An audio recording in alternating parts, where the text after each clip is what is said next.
this, like that, like this, like that, like this, like that.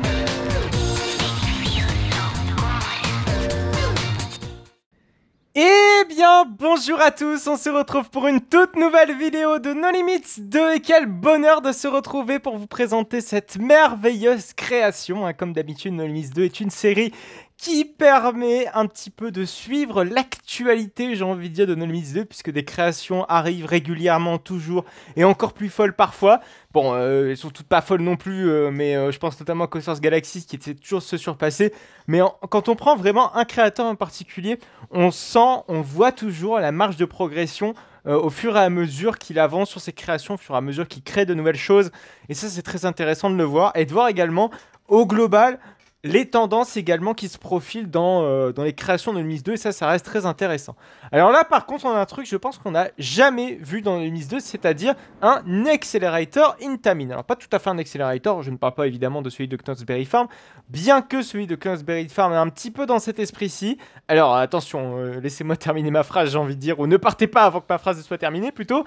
Accelerator a la particularité d'avoir un top hat. C'est le premier gros coaster Intamin à être dans le style top hat, un petit peu comme on a avec Toll Street Dragster, comme on a avec Red Force, comme on a avec Indaka. Ces trois coasters que je viens de citer là sont des strata coasters, mais là on a un strata coaster avec un layout derrière, et ça c'est très intéressant. Même si Accelerator n'est pas un strata coaster, il a un top hat qui est significatif justement, comme on peut se retrouver par exemple sur Kindaka, pas aussi haut bien sûr, mais on a derrière un bon layout. Par exemple, on a Stealth qui fait, je crois, peu ou prou la même hauteur que Accelerator à Knott's Berry Farm, un Stealth qui est à Thorpe Park, mais il est loin d'avoir un layout aussi intéressant que Accelerator. Voilà, c'est ça que je veux dire. Et là, par exemple, on a conçu, en tout cas le créateur a conçu vraiment une création qui est tout aussi haute qu'un Kindaka, qu'un Top Street Dragster, mais qui a un vrai layout derrière. Et ça, c'est très intéressant. Je vous propose qu'on aille rider ce truc, parce qu'à mon avis, ça va tracer sévère, et on va rien comprendre à notre vie. Donc c'est parti, on va donc essayer d'embarquer dans l'un de ces trains. Alors comme beaucoup de ces coasters, sauf Red Force évidemment, c'est un double embarquement si vous voulez, ça permet notamment d'optimiser le débit. Et puis également surtout c'est de refroidir les roues du coaster, en tout cas des coasters, parce que généralement les trains comme ça, Intamin, et puis le fait qu'on un train Intamin comme ça prenne une vitesse aussi folle, et le laisser un petit peu se reposer en station, mine de rien, ça lui fait redescendre un petit peu la température de ses roues. Ça évite également de faire un water cooling, j'ai envie de dire. C'est même ni plus ni moins qu'un water cooling, hein. C'est le même principe que sur les ordinateurs, mais inversé. C'est-à-dire que certains coasters, notamment Red Force, je suis pas sûr et certain, mais c'est certain, par exemple, sur Formula Rossa à Ferrari World à Abu Dhabi, vous avez en fait de la flotte qui est continuellement balancée sur les roues du train en station. Et ça évite ce genre de système, comme ça refroidit naturellement le coaster. Parce que oui, un train qui est beaucoup sollicité, ses roues vont beaucoup chauffer, et potentiellement des bandages peuvent se rompre, forcément le coaster peut aller trop vite, il peut être de moins en moins contrôlable, vous voyez le truc. Donc c'est tout plein de paramètres qui sont très importants à prendre en compte dans ce genre de coaster, surtout sur des vitesses assez élevées et assez inédites pour le coup, parce qu'on va pas se mentir, c'est pas les 4 matins qu'on construit un coaster à plus de 200 km/h. Ça c'est sûr et certain.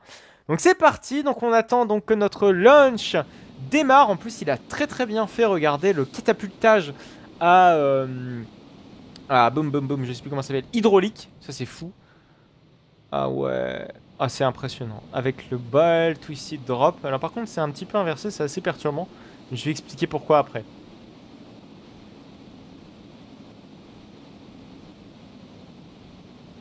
Bon, du coup évidemment on a des éléments très amples, ce qui est bizarre, même étonnant, c'est que ça a quasiment pas trimé. Oh, par contre l'airtime doit être fou.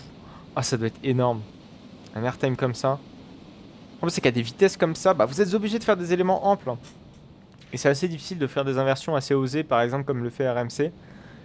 Donc là c'est sûr, le layout n'est pas aussi intéressant qu'un RMC. Quoique, toute proportion gardée. Putain, ce bruit, je sais pas si vous avez entendu. C'est assez particulier comme bruit. Par contre, les transfert tracks sont assez immenses. Enfin, pas que le transfert track, mais surtout les voies de garage. Je sais pas si on aurait besoin d'autant de voies de garage. Surtout qu'on a quoi, 1, 2, 3, 4 trains, 5 trains. Je suis pas sûr. Ouais, 5 trains. Non, même pas 6 trains. On a autant de trains là-dessus. Est-ce que c'est vraiment utile d'avoir autant de trains? Surtout en simultané, comme ça, toujours en circulation. Ça me paraît un petit peu too much, je vous avoue, mais écoutez, pourquoi pas. Donc franchement, cette histoire de double embarquement, c'est pas qu'une question de débit, hein. Je pense pas que le débit soit vraiment un facteur assez déterminant dans le fait d'avoir un double embarquement. Autant sur les Flying BM, par exemple, c'est une utilité non négligeable. Mais par contre, pour l'optimisation du débit, hein, je parle bien. Par contre, sur un accelerator comme ça, Intamin, même sur. Non, Maverick a un simple quai de mémoire. Oui, Maverick a un simple quai, mais par exemple, sur Street Dragster et puis Kindaka, ça est comme ça. C'est-à-dire, c'est un double quai. Oui, je disais que ça me perturbait un petit peu parce que c'est inversé tout à l'heure quand on était en on-ride. Tout simplement parce que d'habitude, les launchs, que ce soit Top Street Dragster ou que ce soit sur Kindaka ou que ce soit également sur Red Force, le launch se fait toujours de ce côté, mais jamais de ce côté par rapport au top hat. Il se fait toujours par la droite du top hat. Je sais pas si ça a une raison particulière. Alors je pense que c'est surtout pour des questions de calcul. Hein, les gars, ils avaient quand même la flemme de tout recalculer juste pour faire un parcours miroir. Hein, je pense notamment à Red Force. Ou ne serait-ce qu'après Kindaka, enfin après Top Star Dragster, ça sert à rien de se dire ok on part à gauche ou à droite, on n'a pas de contrainte d'espace, donc enfin à l'ailleurs comme ça, des contraintes d'espace, bon soit t'en as soit t'en as pas, et si t'en as bah tu fais pas un coaster pareil. Généralement c'est comme ça que ça se passe, hein. Bref, enfin généralement. On a eu que 3 cas, donc c'est vrai que je fais des généralités pour absolument peanut, j'ai envie de dire. Voilà, donc un excellent coaster, un très très beau coaster. Par contre, ce virage me fait clairement penser à un coaster hyper connu dont j'ai perdu le nom. C'est Millennium Force. Oui, voilà, comme ça, Millennium Force avec ses supports comme ça, avec également la Mindspline qui est en mode quadritube de chez Intamin, avec ses gros virages comme ça en l'air, avec ses grosses hélices également. Millennium Force qui est un coaster qui m'intrigue beaucoup, beaucoup, qui est à Cedar Point. Et comme beaucoup de coasters de Cedar Point, c'est-à-dire... Non! Non, il a fait le moteur. Putain, c'est ça en fait le bruit qu'on entendait tout à l'heure, excusez-moi. C'est vrai que je me suis complètement arrêté dans ma phrase comme ça, mais en fait, le que vous entendez tout à l'heure, là, c'est en fait le gros moteur hydraulique qui est juste ici. Enfin, c'est surtout la grosse poulie. Je sais pas si on pourrait appeler ça comme ça. Par contre, la poulie, elle est vraiment très petite. Enfin, bref, c'est bizarre. Mais c'est le bruit en fait de l'entraînement du câble du coaster qui fait un bruit pareil. Alors on va le entendre parce que le train va passer dans quelques instants. C'est assez étonnant quand même d'avoir une zone de frein sur un tel coaster, je vous avoue. Je sais même pas si ce serait possible, ne serait-ce que pour évacuer les personnes. Enfin, ouais, ça coûterait absolument un fric monstre de construire un coaster pareil avec du recul. Vous l'entendez? Voilà, c'est ni plus ni moins que le train qui arrive comme ça. Et en plus, ouais, on a le catapultage qui est vraiment très très très très bien représenté. Alors je sais pas si le... Ah oui, si le câble... Regardez, le câble bouge bien. Le catch car. Putain, c'est super bien fait, hein. En tout cas, j'en tire mon chapeau parce que vraiment, ce coaster est absolument bien fait. C'est très très rare quand même d'avoir des catch cars modélisés comme ça dans le Mix 2 parce que le Mix 2 n'a pas de catch car. Parce que tout simplement, le Mix 2 utilise que des LSM où parfois vous pouvez faire un launch sans rien dessus. Donc là, je pense qu'il a littéralement fait un launch sans rien dessus. Et derrière, il a rajouté, si vous voulez, sa propre animation de catch car. Et ça, c'est super cool parce que c'est très très beau. Et c'est super rare aussi de le voir. Bon, en tout cas, le choix des couleurs, bon, écoutez, c'est plus que discutable, hein. C'est clairement pas un coaster à théma, je pense, ou c'est difficilement thématisable un coaster pareil. Mais bon, ouais, ça reste une création que je ne vois clairement pas s'être fait. Alors, je sais pas si vous savez exactement à quoi ça sert ce truc. Bon, si vous ne savez pas, en fait, c'est ni plus ni moins qu'un ascenseur qui permet justement de rejoindre les différents étages de la structure. Et notamment, voilà, le plus important, c'est évidemment le dernier étage pour avoir un accès, notamment. Alors, malheureusement, on n'a pas d'accès là, je pense que c'est un petit problème. Mais un accès ni plus ni moins au dernier catwalk, parce que pour évacuer ce catwalk, il faut bien descendre quelque part. Et c'est un petit ascenseur, si vous voulez, qui permet de descendre, voilà, nos visiteurs en cas d'évacuation là-dessus. Mais bon, je pense que ça n'a dû quasiment jamais arriver une évacuation là-dessus, parce qu'il faut clairement pousser le train hein, quand tu as ces hauteurs-là, sinon vous allez faire une Python. Python, c'est, vous savez, le coaster Efteling, qui a eu un problème. En fait, si vous voulez, le train s'est arrêté tout en haut du lift de Python, voilà, pour un arrêt d'urgence, et il fallait évacuer. Et le problème, c'est qu'ils avaient débarqué du mauvais côté. Alors, ils avaient commencé à débarquer l'arrière, mais pas l'avant, ce qui fait que du coup, l'avant, il y avait plus de poids à l'avant qu'à l'arrière, ce qui fait que du coup, le train continuait sa course inexorablement pendant la procédure d'évacuation. Et malheureusement, bah, le train est reparti avec les harnais ouverts, mais bon, les visiteurs ont eu le réflexe de fermer leur harnais. Voilà, une digression pour dire que tout simplement, une évacuation là-haut, c'est pas conseillé, hein, parce que baisser votre harnais comme ça, et puis il faut avoir le réflexe aussi de baisser le harnais, parce que c'est pas donné à tout le monde. Mais bon, en tout cas, les visiteurs ont vraiment eu de la chance. Après, même sans harnais, je pense que Python, ça se fait. puisque vous n'avez pas de force négative, donc d'airtime, et donc ils ne seront pas envolés, je pense, dans le coaster. Donc même sans harnais, ça se fait très très bien, hein, de Python. Quand il n'y a pas de G négatif, il n'y a pas de problème, hein. Vraiment, vous pouvez le faire sans système de maintien, mais on va pas se mentir, le système de maintien est quand même, quoi qu'il arrive, le bienvenu. Voilà, de la barre de préférence, évidemment. Quoique sur Python, on va peut-être pas trop s'étaler là-dessus, mais je pense pas que ce soit une bonne idée. Voilà, donc on va donc passer à la création suivante, qui est cette fois-ci un RMC. Et oui, un RMC, ça faisait longtemps, mine de rien. Et son nom, c'est Twisted Twizzler. Twizzlers, hein, parce qu'il y a un petit S à la fin. Par contre, j'avais pas vu du tout le petit, la petite Wild Mouse qu'il allait y avoir juste derrière. Par contre, la Wild Mouse, elle est complètement condamnée, hein. Ah ouais, d'accord, ok, en fait, on peut même pas la rider, pourtant c'est dommage, le ride system est là, tout est là, mais par contre, bah, les véhicules ne le sont pas. C'est dommage, pourtant tout est bien fait, il y a même les supports et tout. C'est une Mac, ça? Ouais, en fait, ça a la gueule d'une Moror zoneux, mais le layout, c'est un putain de Mac. Ah non, attendez, un virage aussi... ouais, putain, c'est une Moror, ça. Enfin bref, je pense qu'on s'en cogne. Le coaster qu'on a envie de voir, c'est là-bas, c'est Twisted Twizzler. Décidément, j'ai pas d'habitude de ce ton-là, donc je pense que je vais faire plusieurs fois les reins. Putain, ces petites cahutes me font vraiment penser à Iron Gwazi, à Busch Garden Stampa, qui est un petit peu voilà, dans des toits aussi semblables. Ne serait-ce que, oh là, ces petits pieds, par contre, me font penser à Montou. Voilà, il y a plein de trucs qui me font penser à Busch Gardens là, ça ne va pas du tout. Calmons-nous, on va aller donc rider sur RMC, et je pense qu'il y a de quoi dire parce que ce layout a l'air d'être juste gigantesque. Et à mon avis, on va prendre 3 plombs avant de terminer ce layout parce qu'il m'a l'air absolument gigantesque, je le répète encore une fois. Donc un train vient d'être dispatché, par contre les couleurs sont assez étonnantes, mais pas dégueulasses non plus. C'est vrai que je suis assez agréablement surpris. Parce que je m'attendais vraiment à avoir un truc assez horrible. Ah ouais, ah d'accord. Mais attendez, ça c'est une Earthline Roll de RTH ça? C'est un bas... Putain, je sais plus comment ça s'appelle, l'Earthline Roll de RTH, please. C'est un Jojoral, voilà, c'est ça, un Jojoral. Je l'appelle tellement pas par son nom, certains éléments de RTH. Putain, on a même des coasters derrière. Mais c'est Fahrenheit, ça! Mais ce serait pas un coaster qui va être track par RMC... comment il s'appelle déjà, là putain, Wildcat. Non, c'est Wildcat, oui. À Hershey Park, oui, il va y avoir un retrack RMC à Hershey Park. Mais bon, il n'y a pas eu de layout, il n'y a pas eu de fuite, donc je pense que c'est juste une prédiction. Mais oui, je reconnais des coasters comme ça de Hershey Park. On va aller voir ça dans quelques instants. Je vous propose quand même d'aller rider le coaster avant de voir ce qu'il y a tout autour. Et peut-être rider, pourquoi pas, notre merveilleux Fahrenheit. Donc c'est parti, on va donc attendre que notre lap bar soit baissée. Et comme dans la réalité, ben, l'opération d'un RMC est toujours assez laborieuse. Donc du coup, on met 3 plombs évidemment à dispatcher. Merveilleux. Par contre, ouais, les couleurs des trains sont pas si dégueu que ça. Franchement, je m'attendais à avoir un truc horrible. Ah, Alors autant sur un spinning coaster, je trouve ça fun. Alors fun, un peu chiant à la longue, je vais pas vous le mentir. Mais par contre sur un coaster comme ça, je sais pas. Mais bon, ce serait clairement un truc que ce serait capable de faire RMC. Donc ça m'étonnerait absolument pas. Mais évidemment à tester. Évidemment à tester en réalité et à ne pas juger comme un plouc sur une on-ride. Donc c'est parti, on gravit tranquillement le lift pour pouvoir dévaler notre first drop. Donc c'est parti, on en arrive quasiment au bout. Oh là! Ah ouais! Ah ça c'est costaud. Ah la vache. Ah. Oula, oula, oh, cette transition était ultra sec. C'était un death roll, mais vous savez, mais derrière, hop, on vous remet de l'autre côté. C'est particulier quand même. Ah ouais. Ah, mais c'est impressionnant quand même.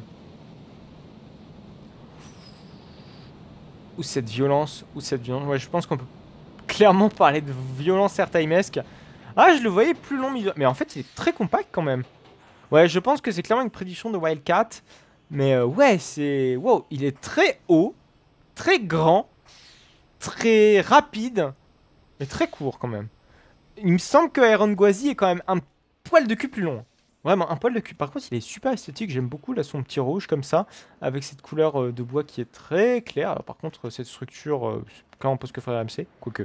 Non, si les bases comme ça de structure, si c'est possible. Quoique, ouais.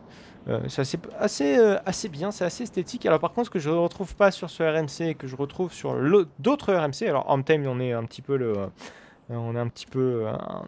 une exception. C'est-à-dire que beaucoup de RMC, même quasiment tous les RMC, sauf Untamed, non, ont des, si vous voulez, des structures en métal, comme ça, des renforts en métal. Et là, il n'y en a pas du tout. Alors, c'est généralement le cas sur les hautes structures. Et là, par exemple, j'en verrais tellement des structures comme ça métalliques. C'est pour économiser du bois, hein. C'est pour éviter de refoutre une grande structure en chapelle, en bois, etc. que RMC fait ça.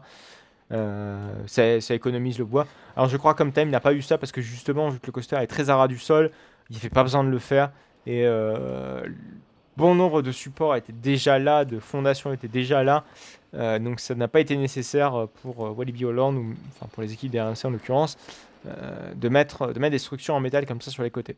Après, ah si, je crois, attendez, qu'il y en a le 270 degree double inversing cornerstone, mais c'est côté, pas côté parc, côté extérieur.